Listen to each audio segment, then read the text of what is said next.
Hello everyone, welcome to go for agriculture. तो आज के लेक्चर में हम पढ़ने वाले हैं सीड जर्मिनेशन के बारे में और इसके डिफरेंट फैक्टर्स के बारे में, और जो हमारा लास्ट टॉपिक होगा वो होगा प्लांट ज्योमेट्री। तो चलिए स्टार्ट करते हैं आज के टॉपिक को। तो जो पहला टॉपिक है वो है सीड जर्मिनेशन। तो सीड जर्मिनेशन का मतलब क्या होता है कि जो सीडलिंग है, ठीक है, उसका इमर्जेंस हो जाना। सीडलिंग क्या हुआ? जो सीड से जस्ट जो डेवलप प्लांट होता है, छोटा प्लांट जो होता है, उसको हम लोग क्या कहते हैं? सीडलिंग कहते हैं। तो जो सीड जर्मिनेशन है बहुत ही वाइटल प्रोसेस है प्लांट में। ये जो सीड जर्मिनेशन है बहुत सारे फैक्टर्स के वजह से नहीं हो पाता है। अगर बहुत सारा फैक्टर ऑप्टिमम नहीं हुआ तो सीड जर्मिनेशन नहीं हो पाएगा, यानी सीड नहीं जर्मिनेट कर पाएगा। इसका मतलब क्या हुआ? सीड जो है अपने डॉर्मेंट स्टेज में ही रह जाएगा। जैसे फॉर एग्जांपल अभी हम देखते हैं जो ग्रेन हम खाते हैं वो सारे क्या हैं? सीड्स ही हैं, ठीक है। डिफरेंट डिफरेंट क्रॉप्स के वो क्या हैं? सीड्स हैं। तो उनको ऑप्टिमम कंडीशन नहीं मिल रहा है तो वो ग्रो नहीं कर रहे हैं। लेकिन अगर उन्हीं सीड्स को, जैसे गेहूं है, अगर उसको हम अगर सॉइल में डाल देते हैं और अच्छा ऑप्टिमम कंडीशन दे देते हैं तो क्या करेगा? सीड जर्मिनेट कर जाएगा। तो बेसिकली अगर हम सीड जर्मिनेशन का बात करें तो सीड जर्मिनेशन बोलते किसको हैं? तो सीडलिंग का इमरजेंस जब हो जाए तो वो सीड जर्मिनेशन कहलाएगा। इनमें स्टेप्स क्या क्या होता है, ठीक है। सबसे पहले सीड क्या करता है? किसी भी सीड को अगर हम सॉइल में डालते हैं एक ऑप्टिमम डेप्थ पे, तो सॉइल से वो मॉइस्चर को अपने में इम्बाइब करता है, ठीक है। यानी सॉइल से वाटर को क्या करेगा? अपने में खींचेगा, जिसके वजह से क्या होगा? जो सीड है उसका मेटाबॉलिक एक्टिविटी बढ़ेगा, यानी मेटाबॉलिज्म बढ़ेगा।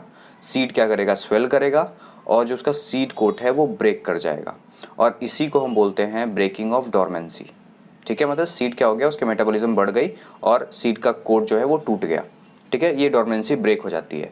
और उसके बाद जो सीड के अंदर जो सबसे पहला पार्ट होता है जो कि बाहर आता है सॉइल में, वो होता है रेडिकल, ठीक है। रेडिकल का डेवलपमेंट सीड में स्टार्ट हो जाता है, और जहाँ से सीड कोट ब्रेक किया है वहाँ से वो रेडिकल क्या करेगा? प्रोट्यूब करके बाहर निकलेगा, ठीक है। और फाइनली वो जाके अपने उसका रूट सिस्टम बनाएगा क्रॉप का, ठीक है। उसके बाद जो एम्ब्रायो होता है सीड के अंदर, अभी मैं बेसिक इसके जो सीड है उसके पार्ट्स के बारे में बात करूंगा। मैंने पिछले लेक्चर में भी बताया है, लेकिन थोड़ा सा इंट्रोडक्शन इसमें बात करूंगा।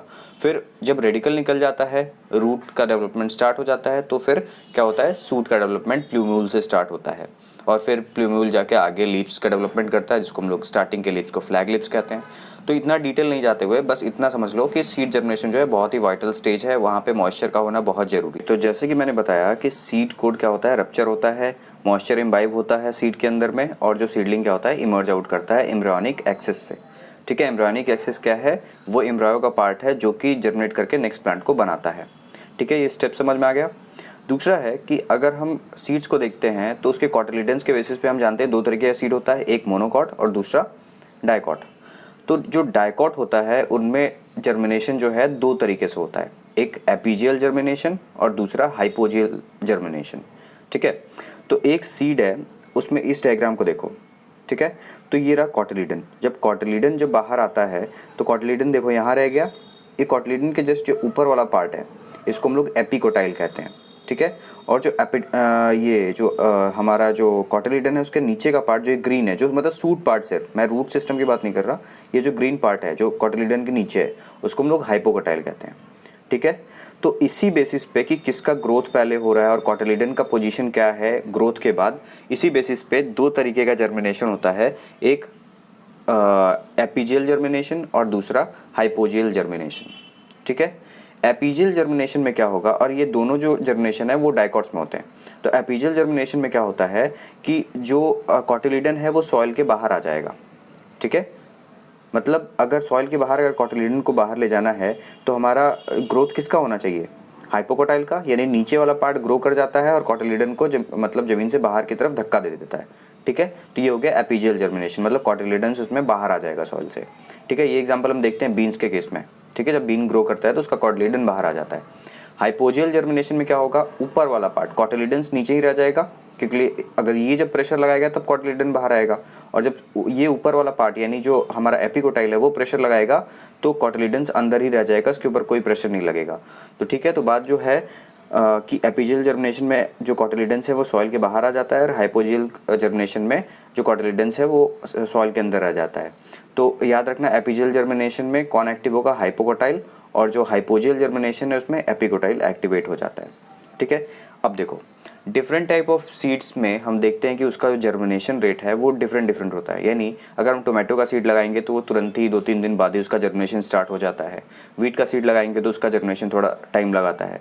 तो बहुत सारे फैक्टर्स हैं जिस पे ये सीड जर्मिनेशन क्या करता है, डिपेंड करता है। तो मेन 5 फैक्टर्स जो सीड जर्मिनेशन जिस पे डिपेंड करेगा, यहाँ पे एक बार डायग्राम देख लो जो स्टेजेस हैं।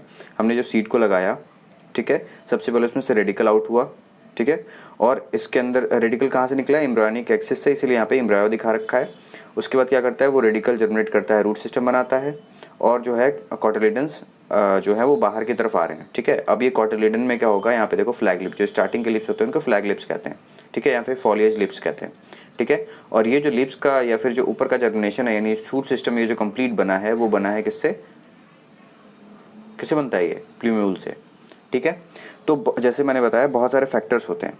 तो टॉप 5 फैक्टर्स जो हैं जो सीड जर्मिनेशन को अफेक्ट करते हैं वो है सबसे पहला सॉइल प्रॉपर्टी। सॉइल प्रॉपर्टी में क्या क्या हो जाएगा, soil type, soil texture, structure, और सॉइल में माइक्रो ऑर्गेनिजम्स कितने प्रेजेंट हैं या फिर कौन कौन से माइक्रो ऑर्गेनिजम्स प्रेजेंट हैं।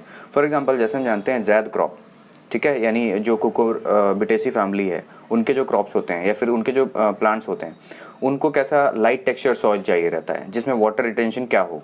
तो यहाँ पे एक सॉइल की प्रॉपर्टी क्या है, जहाँ पे वाटर रिटेंशन कम हो, ज़्यादा देर तक वाटर को होल्ड ना करे, ठीक है। तो यहाँ पे क्या हो रहा है, वहाँ जो जैद क्रॉप्स हैं, जैसे वाटरमेलन का सीड हो गया, उनमें अगर हमारा टेक्सचर अगर सॉइल का ज़्यादा हुआ, डार्क हुआ या फिर हैवी टेक्सचर हुआ, वहाँ पे वो सीड जल्दी जर्मिनेट नहीं करेगा। यानी जो सॉइल का जो प्रॉपर्टी है वो क्या करता है, अफेक्ट करता है सीड जर्मिनेशन को। दूसरा है मॉइस्चर। अगर सीड को ऑप्टिमम मॉइस्चर जो चाहिए अगर वो नहीं मिलता है तो सीड की वायबिलिटी क्या हो जाती है, खत्म हो जाती है। वायबिलिटी मतलब वो डेड हो जाता है सीड, अब वो जर्मिनेट नहीं कर पाएगा।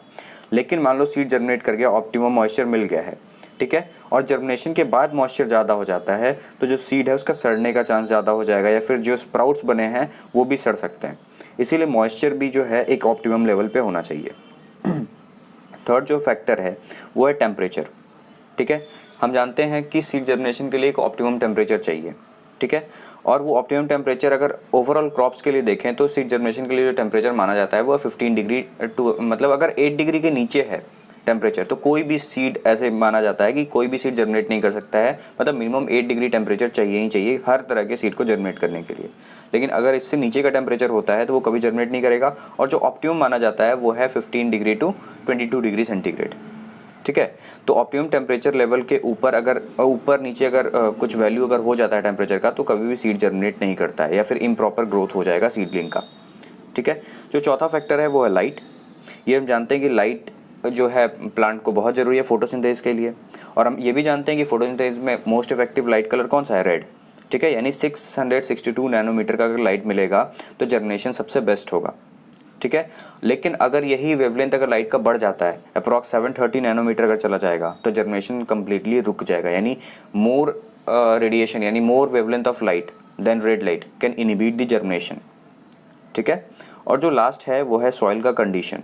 सॉइल का कंडीशन मतलब किसी भी टाइप के सीड को हम किसी भी टाइप के सॉइल में नहीं लगा सकते हैं। सॉइल की प्रॉपर्टी की बात नहीं कर रहा हूँ, जो हम एंथ्रोपोजेनिक एक्शंस करते हैं यानी जो हम टिल्थ बनाते हैं, अगर प्रॉपर टिल्थ नहीं हुआ तो वहाँ पे ग्रोथ भी प्रॉपर नहीं हो पाएगा या फिर सीड जर्मिनेट ही नहीं कर पाएगा। हम जानते हैं एक प्रॉपर डेप्थ होना चाहिए, ठीक है। तो हमने सॉइल का कंडीशन कैसे मेंटेन किया, जैसे प्रॉपर टिल्थ है कि नहीं, डेप्थ ऑफ सोइंग क्या है, ठीक है। तो प्रॉपर टिल्थ, जैसे हम फॉर एग्जांपल बात करें, जो स्मॉल सीड्स होते हैं उसको क्या चाहिए होता है, फाइन टिल्थ चाहिए रहता है। अगर टोमेटो का सीड लगा रहे हैं तो उसके लिए टिल्थ हमें क्या करना पड़ेगा, बहुत ही मतलब माइन्यूट बनाना पड़ेगा, फाइन टिल्थ, यानी मिट्टी का जो है क्लॉट्स नहीं होना चाहिए। मीडियम अगर सीड्स साइज़ है तो उसके लिए हमें मीडियम टिल्थ चाहिए, और अगर लार्जर सीड्स हैं तो कोर्स टिल्थ चाहिए। मतलब थोड़े से उसमें पैंस तो नहीं कह सकते लेकिन बड़े बड़े जो मिट्टी के क्लॉट्स होते हैं वो भी चलेगा लार्जर सीड्स के लिए, ठीक है। दूसरा जो हमारा सॉइल का कंडीशन है वो है डेप्थ ऑफ सोइंग, ठीक है। डेप्थ ऑफ सोइंग का मतलब क्या हुआ कि हम कितने डेप्थ पे सॉइल में सीड को सो कर रहे हैं, ठीक है। और इतना ध्यान रखना है कि जितना ज़्यादा हम सीड को डेप्थ पे रखेंगे उतना ज़्यादा सीड को एनर्जी चाहिए होगा अपने आप को बाहर यानी जर्मिनेट कराने में, ठीक है। इसीलिए जो ऑप्टिमम डेप्थ माना जाता है सीड के ग्रोथ के लिए वो होता है 3 या 4 times the diameter of the seed. मतलब सीड का जो डायमीटर है उससे 3 या 4 टाइम्स ज़्यादा डायमीटर का डेप्थ होना चाहिए। लेकिन जनरली जो हमारे क्रॉप्स हैं उनके लिए माना जाता है कि 3 to 5 सेंटीमीटर का डेप्थ रखना ही चाहिए सीड्स के लिए, ठीक है। तो डिफरेंट टाइप ऑफ सीड्स के लिए जो सीड का डेप्थ होता है यानी डेप्थ ऑफ सोइंग वो भी अफेक्ट करता है सीड जर्मिनेशन को। यानी हमने टोटल यहाँ पे 5 फैक्टर्स पढ़ लिए। सॉइल प्रॉपर्टी, दूसरा है मॉइस्चर कंटेंट, थर्ड है टेम्परेचर, फोर्थ है लाइट और फिफ्थ है सॉइल कंडीशन। हमारा जो नेक्स्ट टॉपिक है वो है क्रॉप स्टैंड स्टेब्लिशमेंट। इसका मतलब हुआ कि फील्ड में क्रॉप का स्टैब्लिश होना। ठीक है, जब क्रॉप स्टैब्लिश होगा फील्ड में तो क्या होगा, प्लांट पॉपुलेशन बनेगा फील्ड में, और जब प्लांट पॉपुलेशन बनेगा तो क्या होगा, उसमें लीव्स होंगे और उसके डिफरेंट डिफरेंट पार्ट्स बनेंगे तो बायोमास भी बढ़ेगा। यानी ओवरऑल जो क्रॉप स्टैंड स्टेब्लिशमेंट है, इसका मतलब क्या हुआ, या फिर डेफिनेशन से अगर बात करें तो it means the establishment of crop in the field so that to increase the population and biomass. ठीक है, अगर हम बात करते हैं कि क्रॉप स्टैंड स्टेब्लिशमेंट, तो इससे हमारा फ़ायदा क्या है। ठीक है, मतलब अगर हम कहते हैं कि अगर जो क्रॉप स्टैंड स्टेब्लिशमेंट है अगर वो ज़्यादा है या फिर बेटर है तो उससे क्या फ़ायदा होगा, तो हमारा जो पॉपुलेशन है प्लांट का वो क्या होगा, गुड होगा। यानी कह सकते हैं डायरेक्ट रिलेशन है प्लांट पॉपुलेशन से इसका। ठीक है, और ये एक फैक्टर है किस चीज़ का, बेटर क्रॉप प्रोडक्शन का। ठीक है, मतलब क्रॉप स्टैंड स्टेब्लिशमेंट यानी ये जितना ज़्यादा होगा उतना ज़्यादा हमारा क्या होगा, क्रॉप प्रोडक्शन बढ़ेगा। ठीक है, अब हम प्लांट पॉपुलेशन किसको बोलते हैं, नंबर ऑफ प्लांट्स पर unit area in the crop field. ठीक है, मतलब प्लांट पॉपुलेशन क्या हुआ कि हमारे एक स्पेसिफिक एरिया में जितना प्लांट लगा हुआ है क्रॉप फील्ड में, उसको हम बोलते हैं प्लांट पॉपुलेशन। आगे हम लोग पढ़ेंगे ऑप्टिमम प्लांट पॉपुलेशन भी, लेकिन प्लांट पॉपुलेशन का मतलब क्या हो गया बस कि पर यूनिट एरिया में प्लांट पॉपुलेशन कितना है क्रॉप फील्ड के, वही हमारा हो जाता है प्लांट पॉपुलेशन। ठीक है, अब हम बात करते हैं कि प्लांट पॉपुलेशन का इंपॉर्टेंस क्या है। सबसे पहला, अगर प्लांट पॉपुलेशन ज़्यादा होगा तो हमारे पास ईल्ड ज़्यादा होगा। ठीक है, यानी फर्स्ट पॉइंट क्या हो गया, yield of any crop depends upon the final plant population. तो हमारा प्लांट पॉपुलेशन का कैलकुलेशन वेरी वेरी इंपॉर्टेंट हो जाता है यहाँ पे, तभी हमको एक क्रॉप का ईल्ड पता चल पाएगा। दूसरा है plant population also tells us about the germination percentage and the survival rate in the field. ठीक है, हमारे फील्ड में अगर प्लांट पॉपुलेशन अच्छा है तो इसका मतलब सीड का जर्मिनेशन रेट भी अच्छा है, और वहाँ पे सीड का जो सॉइल का कंडीशन है सीड के लिए वो उसका सर्वाइवल रेट भी बता रहा है कि हाँ फील्ड का कंडीशन अच्छा है। थर्ड जो इंपॉर्टेंस है, plant population also tells us about the nutrient concentration of the soil. मतलब अगर अच्छा प्लांट पॉपुलेशन है तो इसका मतलब क्या लगेगा कि हमारा जो कंसंट्रेशन है न्यूट्रिएंट का सॉइल में वो भी ज़्यादा अच्छा है। So it is necessary to identify the optimum plant population. ठीक है, इसीलिए हम लोग को जो प्लांट पॉपुलेशन है उसको ऑप्टिमम रखना चाहिए। अब ऑप्टिमम प्लांट पॉपुलेशन क्या होगा, इसका मतलब क्या हुआ, it is the number of plants required to produce maximum output और बायोमास पर यूनिट एरिया। मतलब biomass per unit area maximum हो वो हमारा ऑप्टिमम कहलाता है। जैसे हम कहते हैं कि चाइना में पर यूनिट या फिर पर हेक्टेयर मेज का प्रोडक्शन ज़्यादा होता है, ईल्ड ज़्यादा होता है, बायोमास वहाँ ज़्यादा होता है। इसका मतलब क्या है, वहाँ पे ऑप्टिमम प्लांट पॉपुलेशन क्या होगा, वहाँ ज़्यादा होगा। ठीक है, तो प्लांट पॉपुलेशन से हमारा ईल्ड इफेक्ट होता है, इसीलिए जो हमारा प्लांट पॉपुलेशन है वो ऑप्टिमम होना चाहिए, मतलब वो मैक्सिमम होना चाहिए हमारे एग्रोनॉमिक या फिर जो हमारा क्लाइमेटिक कंडीशन है उसके हिसाब से। अगला जो हमारा टॉपिक है, फैक्टर्स अफेक्टिंग प्लांट पॉपुलेशन। कौन कौन से फैक्टर्स हैं जो कि प्लांट पॉपुलेशन को अफेक्ट करते हैं, तो हम पढ़ेंगे 2 फैक्टर्स जो इंपॉर्टेंट फैक्टर्स हैं जो कि प्लांट पॉपुलेशन को अफेक्ट करते हैं। फर्स्ट जेनेटिक फैक्टर्स और दूसरा फर्स्ट है जेनेटिक फैक्टर्स और दूसरा है इन्वायरमेंटल फैक्टर्स। ठीक है, तो इन्वायरमेंटल फैक्टर्स के बारे में हम सेकंड पार्ट में पढ़ेंगे। फर्स्ट पार्ट में है जेनेटिक फैक्टर। तो जेनेटिक फैक्टर में सबसे पहला आता है साइज ऑफ द प्लांट। ठीक है, अब साइज ऑफ द प्लांट क्या है, वो जीन से कंट्रोल होता है कि प्लांट कितना बड़ा हो सकता है। ठीक है, तो volume occupied by the plant at the time of flowering is called the crop spacing. ठीक है, मतलब ये माना जाता है कि जिस टाइम पे क्रॉप में फ्लावरिंग होने वाला है उस टाइम पे जो प्लांट ने जितना स्पेस कवर किया है वो पर क्रॉप का स्पेसिंग माना जाता है। अगर हम कहते हैं कि 60 × 30 सेंटीमीटर जो राइस प्लांट का एरिया है, ठीक है, स्पेस वॉल्यूम ऑक्यूपाई करता है, तो वो उसके फ्लावरिंग स्टेज से ही हम कैलकुलेट करते हैं। जैसे अगर रेड ग्राम या फिर कॉटन देखेंगे उसके सीड्स बड़े होते हैं और वो ज़्यादा स्पेस भी कवर करते हैं, किससे, अगर हम राइस और वीट से कंपेयर करेंगे तो। ठीक है, इवन अगर राइस में भी अगर हम डिफरेंट वेराइटीज़ देखेंगे तो वो भी क्या होगा, उनका ये वॉल्यूम जो है वो डिपेंड करेगा कि हम कौन सी वेराइटी लगा रहे हैं। ठीक है, तो पहला हो गया जेनेटिक फैक्टर में साइज ऑफ द प्लांट। दूसरा है elasticity of the plant. Elasticity of the plant कहने का क्या मतलब है कि variation in the size of the plant. ठीक है, जो प्लांट का जो साइज़ है उसका वेरिएशन किससे कंपेयर करके, कि जो प्लांट है उसका जो मिनिमम हाइट है और मैक्सिमम हाइट है, ठीक है, उससे जो प्लांट जो हम लगा रखे हैं उसका वेरिएशन कितना हो रहा है साइज़ में। ठीक है, अगर ये नहीं समझ में आ रहा तो एक बार डेफिनेशन देखो। Elasticity of plant means the variation in the size of the plant from the maximum and minimum size of the plant that can give some yields. ठीक है, तो अब हमें जो इलास्टिसिटी है वो यील्ड से पता लग रही है। तो यील्ड कहाँ होता है? टिलर्स में होता है। अगर हम क्रॉप्स के बारे में बात करें तो टिलर्स या फिर ब्रांच जितने ज़्यादा होंगे उतने ज़्यादा उसमें यील्ड होता है। ठीक है, तो इलास्टिसिटी एक ऐसा फैक्टर है, जेनेटिक फैक्टर, जो कि हमारे यील्ड को ही बताता है और ये करता है कि प्लांट पॉपुलेशन कितना होगा। ठीक है, या फिर प्लांट पॉपुलेशन इवन कह सकते हैं कि हमारा बायोमास कितना प्रोड्यूस होगा।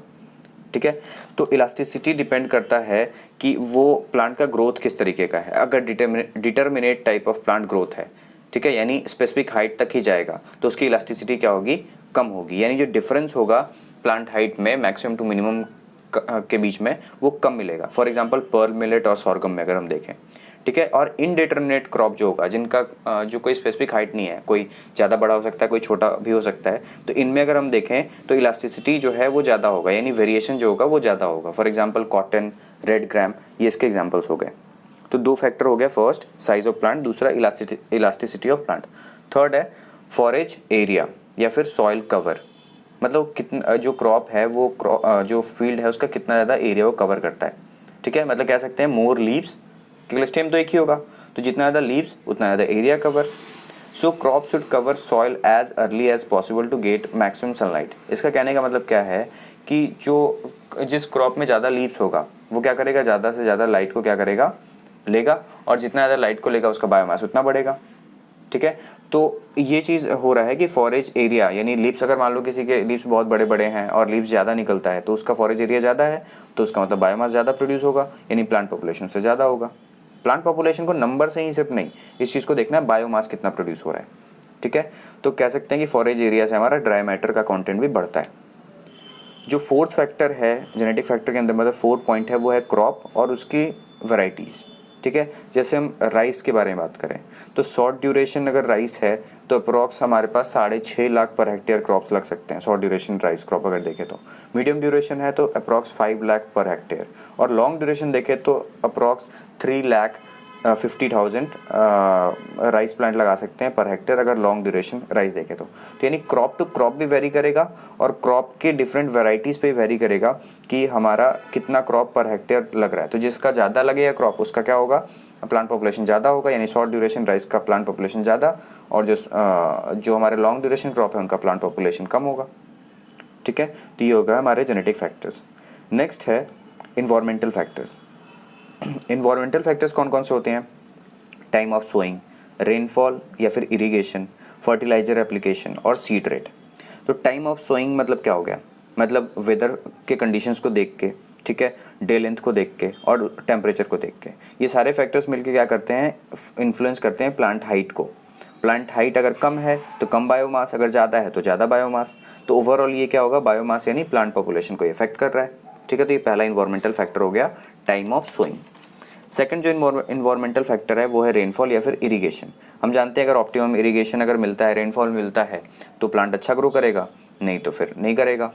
जैसे फॉर एग्जांपल जो हमारे राजस्थान में क्रॉप्स होते हैं, यानी सॉर्गम, मिलेट्स वगैरह, ये अगर इनको ज़्यादा रेनफॉल मिल गया तो इनके प्लांट पॉपुलेशन क्या हो जाएगा? कम हो जाएगा। लेकिन यही अगर राइस को अगर ज़्यादा रेनफॉल या फिर इरिगेशन मिलेगा तो राइस का पॉपुलेशन बढ़ेगा, यानी प्लांट पॉपुलेशन बढ़ेगा। तो ये डिपेंड करता है क्रॉप टू क्रॉप भी, और हम क्रॉप की डिफरेंट वेराइटीज़ पे भी। थर्ड है फर्टिलाइजर एप्लीकेशन। इसका मतलब क्या हुआ कि हमारा जो फर्टिलाइज़र यूज़ हो रहा है वो क्या है? फुल यूटिलाइज हो जाए, मतलब जो हमारा न्यूट्रिएंट है वो फुल यूटिलाइज हो। अगर फुल यूटिलाइज हो रहा है तो प्लांट पॉपुलेशन ज़्यादा होगा। ठीक है, और जो हमारा अगर लेस फर्टिलाइज़र अगर यूज़ कर रहे हैं तो यील्ड क्या होगा? कम होगा, और जो प्लांट पॉपुलेशन है वो भी कम होगा। तो फर्टिलाइजर एप्लीकेशन पे भी डिपेंड कर रहा है। और जो लास्ट है वो है सीड रेट। ठीक है, तो अगर हम बात करते हैं ब्रॉडकास्टिंग, तो ब्रॉडकास्टिंग में क्या करते हैं? हम डायरेक्ट सोइंग कर देते हैं, मतलब सीड्स को वो क्या करते हैं? रैंडमली डिस्ट्रीब्यूट कर देते हैं, तो हमारा सीड ज़्यादा लगेगा। सीड ज़्यादा लगेगा तो प्लांट पॉपुलेशन में भी ज़्यादा हो सकता है। और इसके डिसएडवांटेजेस क्या है कि कम भी हो सकता है। क्यों? कि एक हो सकता है कि एक एरिया में फील्ड के ज़्यादा वहाँ पे न्यूट्रिएंट प्रेजेंट हो तो वहाँ पे अच्छा ग्रोथ हो गया और कहीं पे होगा ही नहीं। लाइन सोइंग में देखेंगे सीड थोड़ा और कम लगेगा, और ट्रांसप्लांटिंग करेंगे तो और कम लगेगा। तो ओवरऑल जो बात है, हमारा जो सीड रेट है, यानी हम कितने सीड्स लगा रहे हैं, वो भी प्लांट पॉपुलेशन को अफेक्ट करता है। और आज इस लेक्चर का हमारा जो लास्ट टॉपिक है वो है प्लांट ज्योमेट्री। प्लांट ज्योमेट्री का मतलब क्या होता है, डेफिनेशन देखो, plant geometry is the arrangement of plants in different rows and columns in an area to utilize the natural resources efficiently. तो यहाँ पे 2-3 वर्ड पे फोकस करना। पहले रोज एंड कॉलम्स बात यहाँ पे वर्ड है, ठीक है। Utilize the natural resources efficiently, ठीक है, एक एफिशिएंटली वर्ड है, और optimum utilization of natural resources है। तो प्लांट ज्योमेट्री का मतलब क्या हुआ कि प्लांट एक फील्ड में, स्पेसिफिक एरिया में वो किस तरीके से अरेंज किए गए हैं ताकि उस एरिया के जो रिसोर्सेज हैं वो ऑप्टिमली या फिर एफिशिएंटली क्या हो जाएं, यूटिलाइज हो जाएं। इसको हम कहते हैं प्लांट ज्योमेट्री, ठीक है। जैसे हम ब्रॉडकास्टिंग में देखते हैं कोई ज्योमेट्री नहीं होता है, जहाँ पे सीड पड़ा, जहाँ पे अच्छा कंडीशन मिला वहाँ पे सीड ग्रो कर जाएगा, तो कोई एक फिक्स्ड अरेंजमेंट नहीं है, ठीक है। तो इसीलिए प्लांट ज्योमेट्री जो है बहुत ही इंपॉर्टेंट होता है और मैटर करता है किस चीज़ के लिए, प्लांट पॉपुलेशन के लिए, ठीक है। जैसे example for rice, optimum area अगर हम देखें तो एक राइस क्रॉप को चाहिए होता है 20 सेंटीमीटर इंटू 15 सेंटीमीटर, ये फ्लोरिंग स्टेज पे जो हम काउंट करते हैं, ठीक है। This space is very very essential to utilize light, water, nutrient and space. कहने का मतलब है कि राइस प्लांट को इतना अगर स्पेस नहीं देंगे तो वो एफिशिएंटली अपने स्पेस को या फिर उसके जितने रिसोर्सेज यानी लाइट को, वाटर को और न्यूट्रिएंट को एफिशिएंटली यूज़ नहीं या फिर यूटिलाइज नहीं कर पाएगा, ठीक है। तो प्लांट ज्योमेट्री इसीलिए बहुत इंपॉर्टेंट है ताकि ऑप्टिमम यूटिलाइजेशन ऑफ रिसोर्सेज हो पाए और मैक्सिमम ग्रोथ मिले। तो ये भी जो प्लांट ज्योमेट्री है वो डिपेंड करता है प्लांट पॉपुलेशन पे, प्लांट टाइप पे, ठीक है, और मोड ऑफ सोइंग हमारा क्या है। तो इसमें फर्स्ट हम जो प्लांट ज्योमेट्री देखते हैं वो 3 तरीके का होता है, ठीक है। उससे पहले मैं बता दूं ये डायग्राम से कि ये एक फील्ड है जिसमें ये जो ग्रीन है, ठीक है, वो क्या है हमारा, ये जो ग्रीन है वो क्या है, प्लांट्स हैं, ठीक है। और डिफरेंट प्लांट के बीच का जो डिस्टेंस है, अगर जो वर्टिकल लाइन पे बात करें तो उसको हम लोग बोलेंगे प्लांट टू प्लांट डिस्टेंस, ठीक है। और ये जो लाइन है, जो हॉरिजॉन्टल लाइन है, यानी जो एक जो कॉलम है या फिर एक रो के बीच में जो गैप है उसको हम लोग बोलते हैं रो डिस्टेंस, ठीक है। यानी अगर हम बात करें तो ये जो वर्टिकल लाइन है ये रो कहलाता है, ये वर्टिकल लाइन भी रो कहलाएगा, और ये जो डिस्टेंस है इन दोनों के बीच का 2 रो के, ये रो डिस्टेंस और ये प्लांट टू प्लांट डिस्टेंस, ठीक है। यही जो हम लिखते हैं ना 20 सेंटीमीटर इंटू 15 सेंटीमीटर, तो यही लिखा हुआ है 20 सेंटीमीटर इंटू 50 सेंटीमीटर या फिर 15 सेंटीमीटर, ठीक है। तो ये प्लॉट में ऐसे हम एरिया को मतलब रिप्रेजेंट करते हैं। तो सबसे पहला है हमारा रैंडम ज्योमेट्री, ठीक है। तो इसमें हम अगर ध्यान दें तो रैंडम ज्योमेट्री कब जनरेट होगा, जब हम ब्रॉडकास्टिंग करेंगे, सीड्स को उसी तरीके से फेंक देंगे, मतलब कोई एक स्पेसिफिक पैटर्न नहीं होगा। तो इससे क्या हुआ, नो इक्वल स्पेसिंग, हमारा कोई यहाँ पे रो और इसका कोई कंसेप्ट ही नहीं है, रोज और कॉलम्स का।